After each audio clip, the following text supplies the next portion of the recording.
그러면 여기서부터. 여기는 당연히 현대소설이고요. 아이고, 이거를 썼어야 되는데. 여기서부터. 여기 1970년대에다가 네모박스. 그 1970년대가 없는 그 평가문제집이니까 1970년대라고 쓰세요. 1970년대는 얘들아 산업화라고 적어놔. 여기다가 너네랑 똑같이 필기해줄게. 1970년대는 산업화와 관련이 있다고 얘기를 했었어. 산업화, 근대화. 자, 그러면 이 산업화가 되었는데 문제는 이 산업화를 하기 위해서 쌤이 뭘 한다 했었지? 농촌을 무너뜨린다고 했었지. 이 농촌을 무너뜨리고 다들 어떻게 도시로 움직이도록 만들었어. 그러면 당연히 도시에 노동 인구들이 막 증가하겠지. 근데 거기까지는 좋아. 근데 증가했는데 증가한 만큼 어때? 적절한 대우를 못 받는 거야. 그러면 뭐가 되는 거지? 소외된 계층들이 등장하는 거죠. 자, 근데 이 과정에서 농촌이 무너지면서 뭐가 되는 거야? 고향의 상실. 이 고향이라는 공간은 얘들아 너네한테는 좀 멀게 느껴질지 모르겠지만 이제 어른들 세대들한테는 좀 고향이라고 하면 나의 안식처 같은 거거든. 그러면 이 산포라는 게 목적지거든. 여기서 이제 영다리와 정씨와 그리고 여자가 이제 나오는데 여기서 이 정씨의 고향이라고 적어놓을게. 정씨의 고향이자 정씨의 목적지거든. 근데 너네가 아마 학교에서 좀 읽었을 테니까 선생님이 얘기를 하자면 이 산포 가는 길에서 정씨의 고향은 어떻게 결국에는 망가져 버려. 그러니까 고향에 대한 상실이겠죠. 근데 이거는 단순한 고향에 대한 상실이 아니라 자신의 편안하게 있을 수 있었던 그런 공간을 잃어버렸다는 거야. 알겠죠? 자, 그러면 작가가 설정한 가상의 공간, 뭔가 있을 듯한데 실은 이거는 진짜 있는 건 아니었다라고 보시면 됩니다. 자, 그럼 쌤이랑 한번 밑으로 내려가서 확인하면서 같이 보도록 할게요. 자, 공사판을 떠돌아다니는 영달에다 동그라미, 얘 또한 그냥 떠돌아다녀. 그러니까 얘 또한 고향 똑같아. 고향을 상실한, 그러니까 목적지도 정처도 없어. 공사가 중단되자 어디로 갈 것인가 생각하며 방황한다 동그라미. 이 세 인물의 공통점이야. 그리고 현장 사무소는 문을 닫을 즈음에 밀린 밥값을 내지 않고 도망치다가 자, 그러면 봐봐. 밀린 밥값이래. 일을 하는데 밥값조차 내지 못하는 그런 어떤 소외된 계층이라고 보면 돼. 자, 그러면 고양이 산보로 가는, 고양이 산보에다 네모박스, 뭔가 이 정씨는 뭔가 상처가 많았나 봐. 이제 지쳐서 고향으로 돌아가게 되는 거야. 그럼 여기만 간다면 뭔가 해결이 될 거라고 생각을 했겠지, 정씨는? 자, 정씨를 만나게 된다. 두 사람은 함께 산포로 가는 기차를 타려고, 감천으로 가던 중, 자, 그러면 이 가는 길이야. 그러면 이게 여로형이네, 여로소설이라고 합니다. 이렇게 가는 과정에서 소설이 일어나는 거. 술집에서 도마침 백화. 그러면 자, 세 명이 만났네. 정씨, 영달, 백화. 이렇게 세 명이 만납니다. 자신과 비슷한 처지, 별표, 떠돌이 처지, 즉 산업화 속에서 소외된 계층을 말합니다. 자, 그럼 아직 초저녁이 불명한데 날씨가 나빠서 이제 곧 어두워질 것만 같았다. 새하얗게 두고 사이는 고연에 나무 타는 소리만 들려왔다. 감옥뿐 아니라 세상이란 따진 게 고해 아니고. 자, 그러면 여기서 보면 감옥뿐만 아니라 세상 자체가 뭔가 고통스러운 곳이다. 그러니까 어때? 이 사람들한테는 사는 그 자체가 고단하고 힘들다라는 거야. 정씨가 벗어서 불가에 쬐고 있던 잠바를 입으면서 중얼거렸다. 어둡기 전에 어서 가야지. 그들은 일어났다. 아직도 불길 좋게 타고 있는 모닥불 위에 눈을 한 움큼씩 덮었다. 산천이 차츰 희미해지게 어두워졌다. 새들은 이리저리 깃을 찾아서 자, 그러면 새들은 이리저리 깃을 찾아서 숲에 모여들고 있지만 영달과 백화는 실은 이 세 명은 이 새들의 처지는 어때? 이 인물들하고 다 대조된다고 보시면 돼. 자, 그러면 이제 어떡할 셈이요? 집에 가면 백화는 대바람을 안고 웃기만 했다. 정씨가 말했다. 자, 시집 가야지 뭐. 시집은 안 가요. 이제 와서 무슨 시집이에요?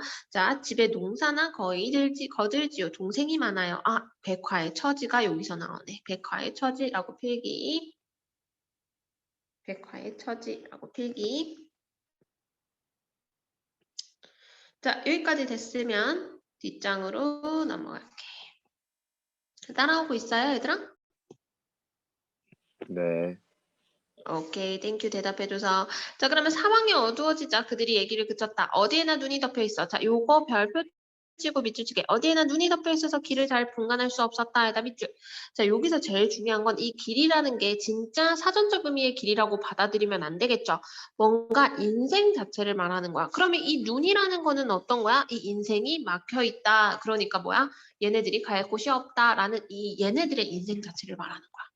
뒤에 쳐졌던 백화가 눈 덮인 길에 고랑에 빠져버렸다. 발이라도 삐었는지 백화는 꼼짝 못하고 주저앉아 신음을 했다. 이때 영다리가 달려들어 백화를 얻게 됩니다. 이것도 별표. 왜냐면 여기서부터 먼저 이 영다리가 호감이 있구나를 우리도 알 수 있고요. 이걸 계기로 둘이가 친해지는 계기가 돼. 서로 유대감을 갖게 되는 그런 계기가 됩니다. 도와줬잖아. 자, 영단이는 대꾸하진 않았다. 백화는 어린애처럼 가벼웠다. 등이 불편하지도 않고 어쩐지 가뿐한 느낌이었다. 좀 아무리 그래도 좀 무게감은 있었을 텐데 가뿐 어때? 아마 쇠약해진 탓이다 라고 그 상대방에 대해서 뭔가 측은지심을 생각하는 거죠. 안타까워하는 거잖아. 영단이는 어쩐지 대전에 옥자가 생각나서 옥자라고 하면 이제 뭐 전 여친 같은 느낌이겠죠. 근데 그렇다고 해서 옥자에 대한 그리움 아닙니다. 이거 그리움 아니야 얘들아. 제발 여기 애들들이 그리움 뭐 이렇게 생각하지 마. 그냥 연민을 느끼는 거야. 알겠죠? 그럼 연민을 느꼈다라는 게 정서적으로 뭔가 이어졌다라고 보시면 돼. 자, 어깨 참 넓으세요. 한 세 사람쯤 없겠어. 되게 근수가 모자라서 그렇다오. 이러면서 이제 서로 이야기를 하게 되죠. 그들은 7시쯤에 감천 읍내에 도착했대. 마침 장이 섰었는지 파장된 뒤에도 읍내 중앙은 흥청대고 있었다. 전 부치는 냄새, 고기 굽는 냄새, 쿵쿵 냄새가 풍겨왔다. 영다리는 이제 백화를 옆에서 부축하고 있었다. 영다리는 백화를 끝까지 뭐하고 있어? 옆에서 접촉하고 있는 거잖아. 여기서도 호감이 있구나. 자, 발을 디딜 때마다 여자가 얼굴을 찡그렸대. 왜 그럴 것 같아? 다친 거죠. 영다리가 싫어서가 아니야. 그럼 정씨가 백화에게 물었다. 어느 방향이요? 전라선이요. 나는 호남선 쪽인데 여비는 있어? 군용차를 하정에서 타고 가면 돼요. 그럼 얘는 여비조차 없는 거네. 자, 그러면 그들은 장터무 쪽에 아직 따뜻한 온기가 남아있는 팥시루떡. 얘들아 팥시루떡 외우세요. 이어줄로 된 그런 고마움을 전달하는 매개체가 되겠죠. 백화가 자기 목에서 절반을 떼어 자기 목에서 얘들아 먹을 걸 주는 사람은 어떤 사람? 착한 사람이잖아. 여기서도 뭔가 호감이 있다라는 걸 우리가 이제 눈치챌 수 있는 거야. 더 드세요. 날 얻고 왔으니 기운이 배나 들었을 텐데 어차피 갈 곳이 정해지지 않았다면 우리 고향에 함께 가요. 여기서도 우리 고향에 함께 가요. 여기 100% 호감이죠. 자, 근데 내야 3% 가는 길이지만 그렇게 하지? 이거 누구에 대해서? 정 씨가 영달한테 추천하는 거예요. 근데 영달이 여기서부터 중요해. 영달이는 흙이 덕지덕지 달라붙은 신다 끝을 내려다보고 아무 말이 없었다. 해다 밑줄. 자, 흙이 덕지덕지 발라붙은 신발 끝이라는 거는 어떤 능력을 말하는 거야? 경제적 능력이 녹록지 않다. 경제적 능력이 별로 없는데 그럼 어떻게 되는 거예요? 여자 백화랑 같이 고향까지 가는 건 좋아. 근데 내가 백화를 먹여 살릴 만한 능력이 과연 있을까?까지 되는 거예요. 왜냐면 이제 고향으로 내려간다는데 이 고향이라는 게 결국 농촌 사회고 내가 농촌 사회에서 뭘 해먹고 살지? 나 공사판에서 있던 사람인데 나 그렇다고 해서 거기서 자리 잡으려면 돈이 필요한데 난 그것도 없는데 이러면서 어떤 게 들어가는 거예요? 고민을 하는 모습. 그러니까 갈등이 되겠죠? 속에서 갈등하니까 당연히 내적 갈등이에요. 자, 대합실에서 얘들아 대합실도 실은 중요해요. 자, 대합실 자체가 잠깐 있다가 떠나가는 공간이기 때문에 유랑인생을 상징하고요. 그리고 정착하지 못하는 떠돌이 인생, 같은 말이죠. 자, 그럼 영다리를 한쪽으로 끌고 가서 속삭았다. 여비 있어? 빠듯이 됩니다. 비상금 한 1,000원쯤 있으니까. 자, 일단은 여기까지 필기 됐나요, 여러분들? 좀 기다려줘? 넘어가도 돼, 얘들아? 네. 오케이. 못한 친구들 있을까봐 일단 저장은 할게요. 자, 어디로 가려고? 일자리 있는 데면 어디든지. 그러니까 자신한테 목적지가 별로 없으니까 그냥 일자리 있으면 어디든지 갈 수 있어. 나는 상관없어. 라고 하고 있죠. 스피커에 안 나는 소리가 웅얼대고 있었다. 정 씨는 대합실 나무 의자에 피곤하게 기대하는 백가 쪽을 흘끗 보고 나서 말했다. 같이 가시지. 내 보기에 좋은 여자인 것 같아. 이 같이 가시지라는 거는 누구? 이 좋은 여자도 누구? 당연히 백화겠죠. 백화랑 같이 가라고 정 씨가 계속 얘기해주고 있어요. 근데 영달은 그런 것 같아요. 공감은 하는데 또 하루 인연이 닿아서 말뚝 박고 사귀었지. 이런데 아주 뜨내기 실생 청산해야지. 근데 왜 시무룩해져? 고민되는 거야. 왜냐면 난 경제적 능력이 안 되잖아. 근데 백화는 뭔가 수군대는 두 사내를 불안한 듯이 지켜보고 있을 때 영다리가 말했다. 어디 능력이 있어야죠. 아, 여기서 이제 나오네요. 따라가지 못하는 이유가 나오죠. 경제적 능력이 없으니까. 삼포엘 가치관 신라우 어쨌든 자 꼬깃꼬깃 500원 두 장. 자 요것도 중요합니다. 저 여자를 보냅시다. 자 아까 이 여자가 여비가 있다 했어요? 없다 했어요? 여비가 없다 했죠. 여비가 없다 했으니까 이 비상금을 주는 겁니다. 그래서 표도 사고 장립방도 사고 찐달걀도 사고 이게 완전한 호감이죠. 자 우리는 뒷차를 탈 텐데 잘 가슈. 영달이 내민 것들을 받아준 백화의 눈이 붉게 충혈되었다. 뭔가 눈물이 그렁그렁 고인 거겠죠. 뭐 때문에 너무 고맙고 아쉬워서. 감정도 중요해요. 아무도 안 가나요? 우린 산보러 갑니다. 거긴 내 고향이요. 누가 얘기했겠어요? 정씨가. 영달이 대신 정씨가 말했다. 그 사람들이 개찰구로 나가고 있었고 보충이를 들고 일어섰다. 정말 잊어버리지 않을게요 라고 고마워하고 있죠. 백화는 눈이 젖은 채로 웃고 있었다. 자, 여기도 중요해요. 내 이름은 백화가 아니에요. 본명은 이점례예요. 아, 진짜 그럼 이때까지는 그럼 가명이었는데 드디어 본명을 얘기했다는 얘기는 정말 자신의 참모습, 확실히 마음을 열었다라고 보시면 돼요. 자, 그러면 여자는 개찰구로 뛰어갔다. 잠시 후 기차가 떠났다. 그들은 나무 의자에 기대 1시간쯤 잤다. 깨어보니 대합실 바깥에 다시 눈발이 흩날리고 있었다.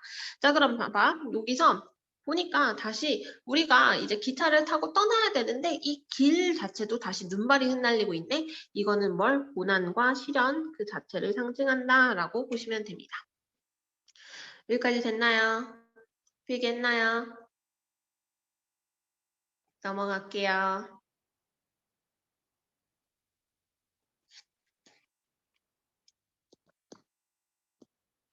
자, 두 사람은 말없이 담배를 나눠 피웠다. 먼 길을 걷고 나니까 눈을 붙였더니 더욱 피로해졌던 것이다. 영단이는 혼잣말로 며칠이나 견디나? 뭐라고? 아니 백하는 여자 말요. 저런 애들은 한 사늘도 촌생활 못 벽여요. 자, 여기 쫙 밑줄. 자, 이거 비꼬는 거 아니에요. 비꼬는 거 아니고 연민 같은 거. 그러니까 불쌍히 여기는 거예요. 미련도 당연히 있겠죠? 걱정하는 거고요. 자, 그러면 사람 나름이긴 하지만 하긴 그럴 거예요. 요즘 세상에 1, 2년 안으로 인정이 확 변해버리는 한인데, 자, 이게 바로 뭔가 복선되는 거예요. 그러니까 결국 고향을 찾는 사람들, 그러니까 이미 떠나왔던 사람들이 다시 돌아가도 정착을 할 수 있다, 없다? 정착을 할 수 없다. 결국에는 다 상실된다. 자, 정시 옆에 앉았던 노인 동그라미 별표, 얘도 중요해요. 자, 이 노인이 이제 어디 가세요? 고향 삼포라고 알아요? 삼포 아는데 우리 아들이 거기 도자를 끄는데 이러면서 이 삼포가 변해버린 삼포를 알려주는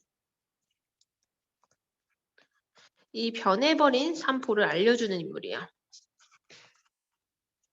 거기에다가 이제 마지막에 이제 작가의 생각까지 다 알려주는 인물이 바로 노인이라고 보시면 돼요. 작가 생각을 대변한다라고 이렇게 해석을 해버리면 되겠네요. 자, 그러면 어디들 가시고 고향에 갑니다. 고향이 어딘데? 삼포 아십니까? 도자를 끄는데 이런 도시적인 이야기죠. 근데 고기잡이나 감자를 했었는데 그랬더니 과거 삼포의 모습을 얘기하는데 대조되죠. 몇 년 만에 10년. 아, 거기 육지야. 바다에 방둑도 쌓고 추럭도 다니고 너가 생각하는 그런 고기잡이나 이런 거는 없어. 자, 그럼 뭐 때문에요? 낸들 하나 뭐 관광 호텔로 여러 채로 짓는다는데 아이고 미안. 자, 복잡하게 이로 말할 할 수가 없어. 동네는 그대로 있을까? 그대로가 뭐요? 다 공사판에 장까지 들어섰는데. 자, 여기서 제일 중요한 거. 자, 나룻배도 없어졌는데, 신장로가 났는데, 이러면서, 자, 사람이 많아지니 병고지. 사람이 많아지니 병고지. 사람이 많아지면 하늘을 잇는 법이거든. 에다 별표. 자, 작가의 비판적 시각이 여기서 보이죠. 그러니까 자연이 굉장히 중요한데, 문제는 이 자연보다 너무 이제 산업화, 에 치중하는 거에 대해서 뭐 하는 거예요? 비판하고 있는 거예요. 그러니까 환경 파괴되는 부분도 비판하는 거야. 소외된 계층뿐만 아니라 환경이 이제 무너지는 거에 대한 비판도 있습니다.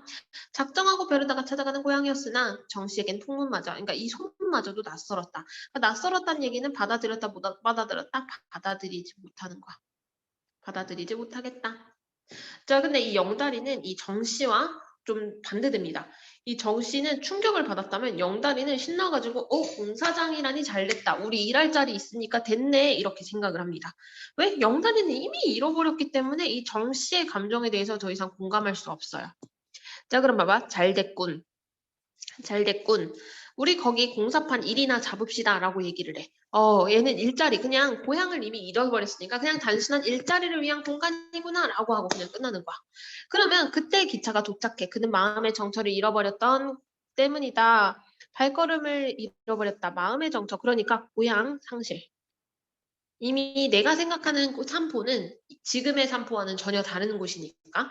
자, 정씨는 영다리와 똑같은 임자. 어떻게? 떠돌이 신세가 돼버린 거야. 자, 그래서 여기 부분이 좀 중요합니다. 기차가 눈발을 날리는 어두운 들판으로 밝은 곳으로 끝나는 게 아니라 어둡게 끝났다라는 얘기야. 그러면 어떤 거? 앞날도 어두울 거다. 이거를 암시해 주는 거죠. 무엇을 통해서? 배경을 통해서. 자, 그러면 실은 인물들을 카메라를 봤을 때 인물들을 비추고 있다가 갑자기 배경으로 하는, 그러면 원경에서 갑자기 근경으로 거꾸로 썼네 쌤이. 가까운 근경을 바라보고 있다가 가까운 풍경을 바라보고 있다가 멀리 원경으로 들어가는 걸로. 그래서 배경으로 결말을 마무리 지었을 때 어떤 효과? 여운이 남는다. 알겠죠? 자, 여기까지 했을 때, 자, 혹시 너무 어렵거나 이해가 안 되거나 하는 부분 있으면 질문. 질문?